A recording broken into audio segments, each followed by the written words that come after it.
बात होगी इस वीडियो में ईद उल अजहा की रूटीन के हवाले से। इन दिनों जो ज़्यादा प्रॉब्लम्स देखने को आती हैं कि हॉस्पिटल्स में एमरजेंसीज़ में सबसे ज़्यादा रश देखने को मिलता है, उनमें ज़्यादातर यही केसेस आ रहे होते हैं कि लोगों ने without any check and balance खाया है, ज़रूरत से ज़्यादा खाया है, अपना पेट समझ के नहीं खाया और उनको सवियर गैस्ट्रोएंटेराइटिस हो जाता है, मैदे में शदीद जलन हो जाती है या पेट ख़राब हो जाता है। डायरिया की कंप्लेंट के साथ लोग एमरजेंसीज़ की तरफ जाते हैं।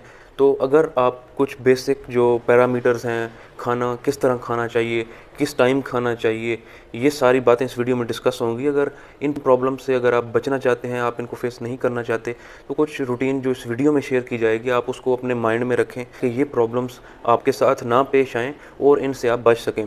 अब बेसिकली जो ईद है आप उसको इबादत समझ के गुजारें, जैसा कि कुरान पाक में आया है कि अल्लाह ताला को ना तो कुर्बानी का गोश्त पहुँचता है, ना खून, बल्कि आपका तकवा पहुँचता है। तो आप इसको तकवा और इबादत के साथ गुजारें। इबादत आप करना चाह रहे हैं, आप उनको प्रॉपरली करें, आप ईद की नमाज़ अदा करें।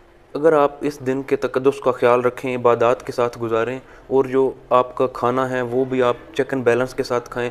अब कुछ लोग इस दिन ऐसे होते हैं जो कि बिल्कुल खाना खा ही नहीं रहे होते, उनके माइंड में बस डाइट चल रही होती है कि उनकी डाइट किसी सूरत कंप्रोमाइज़ ना हो। तो उनके लिए ये अर्ज़ है कि इन 2 दिनों को आप प्रॉपरली प्लान करके गुजारें, तो आपको किसी किस्म की कोई परेशानी देखने को नहीं मिलेगी। अगर आपने पहले से वेट मेंटेन किया हुआ था, तो भी आप प्रॉपरली मैनेज कर लेंगे।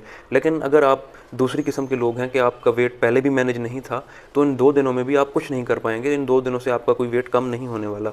और थर्ड नंबर पे, अगर कुछ लोग डाइट कॉन्शियस इस लिहाज से हैं कि उनका वेट तो पहले से मेंटेन्ड है, अब वो इन दिनों खाना भी चाह रहे हैं और वो प्रॉपरली ये जानना चाह रहे हैं कि इन दिनों को वो कैसे प्लान करें ताकि उनका किसी किस्म का हर्ज ना हो। और इबादत के साथ साथ जो मैक्सिमम बेनिफिट्स हैं, जो हेल्दी बेनिफिट्स हैं इन दिनों मीट के, बीफ, मटन के, वो उसको भी इंजॉय करते हैं। फर्स्ट ऑफ ऑल आपने स्टार्ट इस तरह से करना है कि जो आपका फर्स्ट पे ब्रेकफास्ट हो, ईद की नमाज़ अदा करने के बाद आप ओट मील को प्रेफर करें या ब्राउन ब्रेड के आप सैंडविचेस बना लें। बॉयल्ड एग्स आप कंज्यूम कर सकते हैं या मीठे में आप सवियां भी कंज्यूम कर सकते हैं।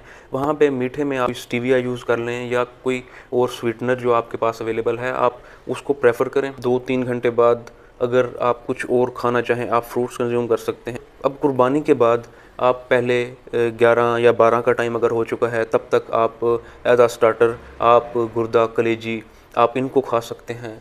जो आपका मेन मील जो कि most of the time peoples 1 या 2 बजे दोपहर के वो कंज्यूम कर रहे होते हैं, तो उनमें आप 1 डिश को ही प्रेफर करें। ज़्यादा खाना, एक्स्ट्रा जो सरप्लस खाना होता है आप वो हरगिज़ ना बनाएं।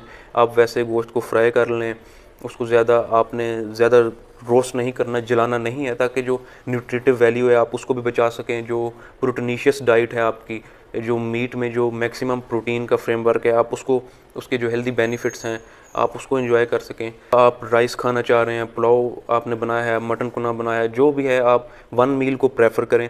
अब इसके साथ 1 मील में भी आपने 3 पोर्शंस में खाने को अपने को डिवाइड कर लेना है। जो फर्स्ट पोर्शन आपका होगा सैलेड का हो, ग्रीन लीफी वेजिटेबल्स को आप रखें, क्योंकि ये आपके डाइजेस्टिव सिस्टम को भी ठीक रखेगा। इन दिनों जब आप ज़रूरत से ज़्यादा मीट कंज्यूम कर रहे होते हैं तो आपका जो गट फ्लोरा है वो डिस्टर्ब हो सकता है। अब आप जब सैलेड को साथ कंज्यूम करेंगे तो आपको जो हार्ट बर्न का मसाइल है आप उससे भी बच सकते हैं। इसके अलावा कॉन्स्टिपेशन का अगर मसाइल पेश आ रहे थे आप उससे भी खुद को बचा सकते हैं। अब इसके साथ जो दूसरा आपने पोर्शन रखना है वो योगर्ट का रखना है, आप रायता बना लें। और जो तीसरा आपका पोर्शन होगा वो साथ मीट का होगा। तो इस तरह आपने बैलेंस के साथ चलना है। अब आपने ज़्यादा गोश्त की तरफ ही तवज्जो नहीं देनी। जब तक आप इन पोर्शन को साथ ऐड करके लेके चलेंगे, तो बैलेंस मील होगा, तो आपको किसी किस्म की कोई परेशानी देखने को नहीं मिलेगी। आप अच्छे तरीके से अपने मील को आप एंजॉय भी। इसका फ़ायदा नॉर्मल जो हेल्दी लोग हैं उनको भी होगा। वो जैसा कि प्रॉब्लम स्टार्ट में डिस्कस हुई है, इन दिनों जितने भी हॉस्पिटल्स में एमरजेंसीज़ पे लोड होता है पेशेंट का, उस तरह के मसाइल से भी आप बच सकते हैं। डायबिटीज़ का शिकार हैं, तो इस तरह का जो पैटर्न आप डिज़ाइन करेंगे मील का, तो आपके लिए भी फेवरेबल रहेगा। हाइपरटेंशन का आप शिकार हैं, तो फर्स्ट ऑफ ऑल आपने अपने जो डॉक्टर हैं जिनसे आपका ट्रीटमेंट प्लान चल रहा है उनसे कंसल्ट कर लेना है। अगर आपका जो ब्लड प्रेशर है वो नॉर्मल रेंज में फॉल कर रहा है तो आपको किसी परेशानी की ज़रूरत नहीं है। अगर वो आपका डिस्टर्ब्ड है, वो डिरेंज्ड है, तो आप उनसे मेडिसिन साथ ऐड करवा के आप मील को कंट्रोल्ड पोर्शन में आप वो ले सकते हैं। मील है आपका, आपने उसको जो फ्राई करना है वो भी ज़रूरत से ज़्यादा फ्राई नहीं करना। और इसके अलावा आप जो एनिमल फ़ैट आपके मीट के साथ होगी, जो गोश्त के साथ एक फ़ैट का हेल्दी पोर्शन होता है, आपने उसके अंदर ही गोश्त को पकाना है। इर्रिस्पेक्टिव ऑफ दिस कि आप वेजिटेबल ऑयल्स जो आप पहले से ले रहे थे उसमें आप बनाएं, क्योंकि वो वेजिटेबल ऑयल्स एक हेल्दी प्रेफरेबल आइटम नहीं है। जो उसमें फ़ैट्स होते हैं वो सैचुरेटेड फ़ैट्स होते हैं, तो आप मैक्सिमम बेनिफिट को एंजॉय करें उसी एनिमल फ़ैट में आप बनाएं, या आप ऑलिव ऑयल मस्टर्ड ऑयल में आप फ्राई करना चाह रहे हैं तो आप उसमें भी कर सकते हैं।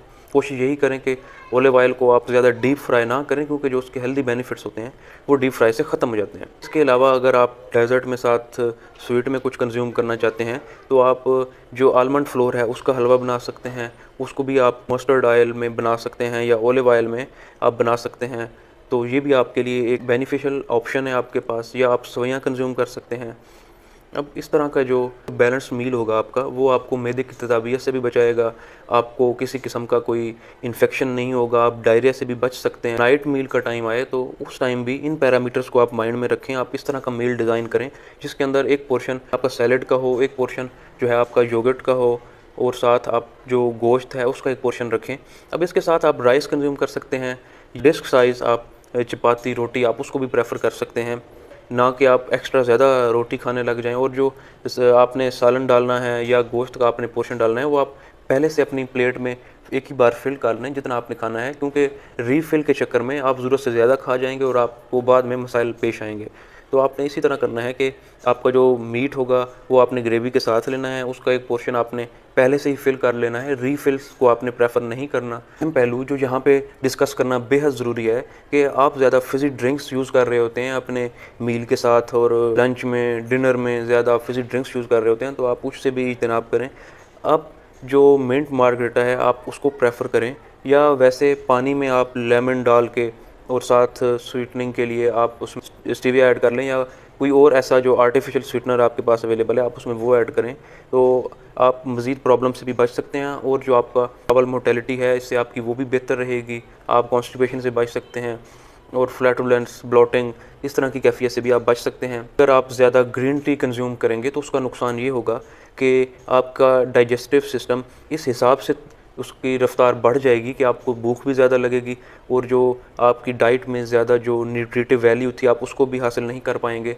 जो चीज़ें आपकी एब्जॉर्ब होनी थी खुराक की वो आपकी तो निकल जाएंगी बॉडी से, और जितनी भी कैलोरीज़ हैं आप वो सरप्लस कैलोरीज ही जस्ट ले रहे होंगे, वो आपके लिए अनहेल्दी होगा। अगर आप टी यूज़ करना चाह रहे हैं तो जस्ट आप पेपरमिंट से आप टी बनाएं, आप पानी में सौंफ, इलायची, अदरक इस तरह का आप कहवा बना के वो आप ले सकते हैं।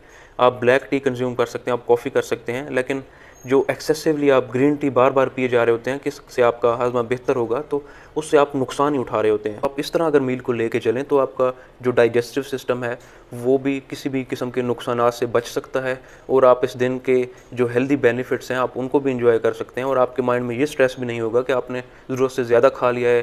तो इस तरह आप इसके हेल्दी बेनिफिट्स को इंजॉय करें।